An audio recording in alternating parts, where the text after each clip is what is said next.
So this is the California RPA, and we're going to establish that box G3 here, when that's checked and the buyer or buyer's agent asks for commissions, and that's probably got to be on, 95% of our files? I'm a listing attorney and broker in California. This puts a non-attorney realtor in a really difficult position. Either in anything they do, absent putting a lawyer on the team, is they're either going to be practicing law without a license or they're going to be breaching their fiduciary duty to the seller. And I'm going to show exactly why in this fairly short presentation. So I'm going to try to stick to this as long as I can, but we're going to bring in the forms and then we'll just examine the forms. So here, the two choices: do nothing or try to counter. I thought I changed that. That was try to counter. Now, one thing we should note: the California Association of Realtors removed all forms related to buyer agent commission from the listing agents. And I know I examined the database just to confirm it, but they put that out in the broker compensation advisory in the last paragraph just to confirm. You'll see here that they said the California Association of Realtors listing agreement forms no longer provide such offers of cooperating broker compensation. And why did they write that? It's because that's what it was. In the old days, the listing agent went to the seller and said, real estate commissions are 6%. I'm going to co-broke. I'm going to offer half of those to the buyer agent. If I represent the buyer, I'll get all 6%. If another agent or broker, if another broker represents the buyer, they'll get half, or whatever they put on the MLS, whatever the seller agreed to. Real estate commissions were the listing agent's money in the old days for our intents and purposes. Now,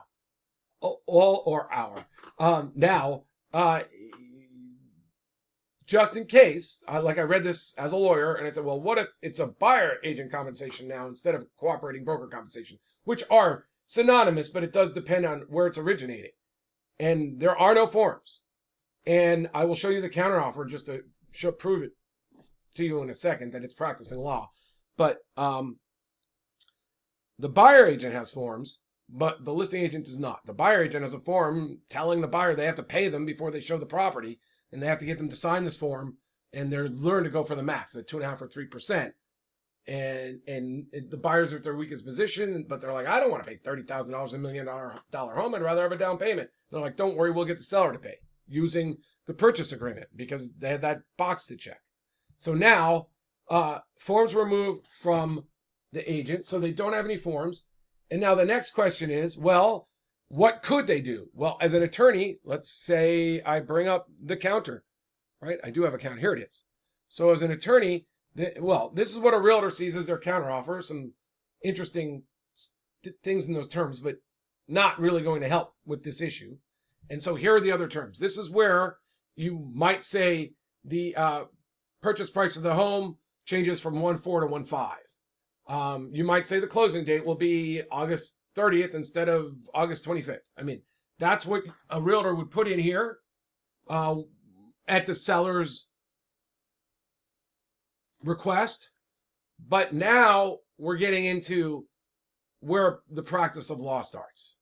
And I'm going to bring up the Sipper case, and because it's quoted by the DRA, and it basically will tell you that a realtor could never do something like this. First of all, I would advise sellers they'd want to bifurcate the process. Separate negotiation for buyer agent commission versus the price in terms of the home. It makes it less complicated for an attorney, and it will put pressure in the right places. You'll be negotiating the price of the home with the buyer, and you can put pressure on the buyer's agent to either accept your terms quickly. Like the agent's going to say, oh my goodness, if we don't get this closed soon, if this drags on, they're going to come after my commissions. I hope we get this thing closed soon. Maybe they'll get their buyer to accept the terms that the seller made. So here you could see that there's two ways to make the seller's net go up. They could get a better price, or when needed, an attorney or an attorney broker, ideally, would go in and talk to the buyer's agent and say, we're not going to counter a price. We're pretty close there. We're very close. I think we can get it done today or in the next 10 minutes on the phone, but I need to get $10,000 back from your commissions. If I counter to that number, do you think we can get this done?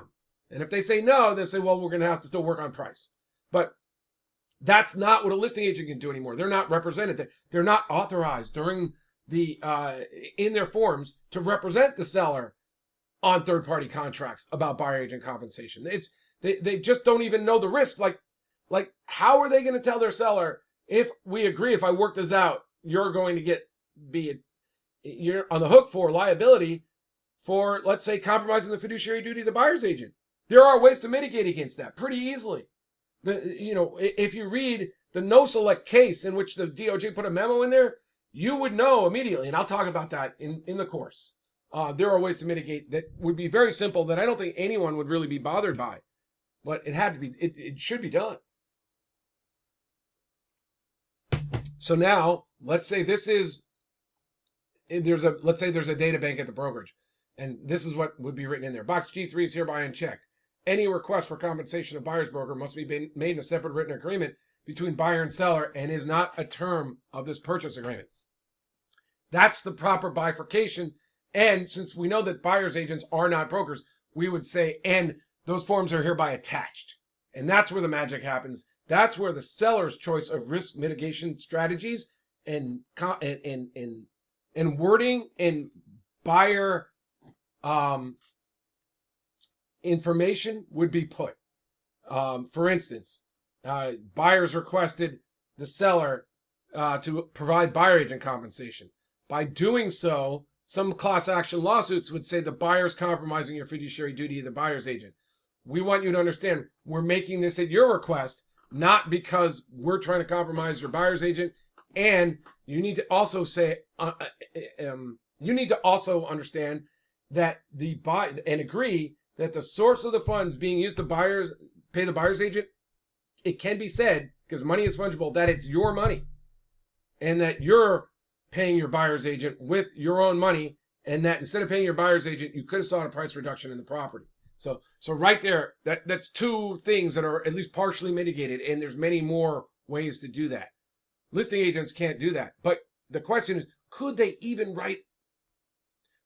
choose to write in language into this counter to help the seller? And that's where the case law comes in, right? That's really why we're here right now. And here's the case law. If you scroll down, this is the Sipper case. It's cited by the DRE. It is the foundational case on this subject.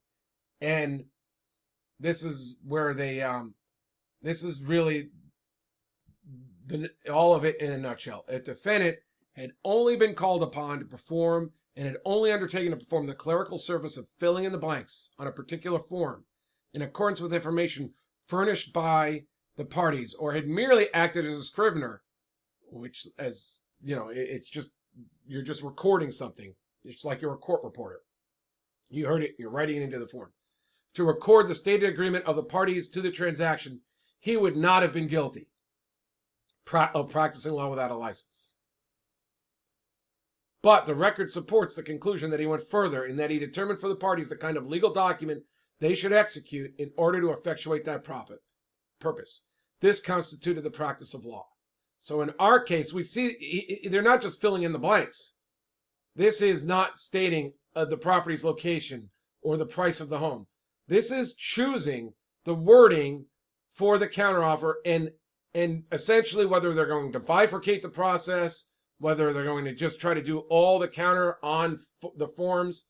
It's just, and when you couple that with the idea that the risk needs to be mitigated the minute a seller is offering buyer agent compensation, that's practicing law without a license. So like we said in the beginning, it's either help the seller counter, and that's practicing law without a license, do nothing, and don't bring an attorney in, and that's violating their fiduciary duty, letting their seller pay.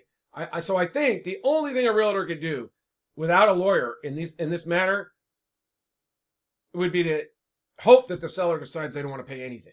Because I think a realtor could say buyer agent compensation shall be zero. I'm not even sure they could do that, but I certainly wouldn't get bothered by that. I mean, because that's the seller's intentions. They don't need protection in that circumstance. So, that would be a reasonable approach. Anything more than that, if a realtor is going to be paying buyer's agents in their transactions, it's going to be paid by their sellers, they're practicing law or violating their fiduciary duty. So to find out more, I'll go over the risks in this free video series at listingattorney.com. And there are solutions, but the good news for attorneys is all this, what I'm talking about, is high value work that attorneys need to do that realtors cannot. And therefore, attorneys, when working with clients and bringing it up well with their clients, they should be entitled to a lot, instead of just $2,000 on the hook for contract review. I mean, we're looking at disclosures properly done. We're looking at counters properly done. We're looking at informing your clients about the risks and how to mitigate it. And also, if you do it at the beginning of the transaction, and this is another reason why the forms, CAR should provide the form, they could have been broadcasting buyer agent compensation. And if they mitigated those risks, that's actually safer, because now you don't have to worry about, we'll have a whole nother video on this. But one of the other risks is that protected classes are going to say there was inconsistent offers of compensation being made and it was discriminatory. Broadcasting would take care of that. So broadcasting also might develop more showings and more offers. And realtors can't do that without an attorney. So there's lots of things an attorney can do. We'll talk about that in the rest of the free video series. Thank you. My name is John McConnin. I'm a broker and attorney in California. The series continues at listingattorney.com.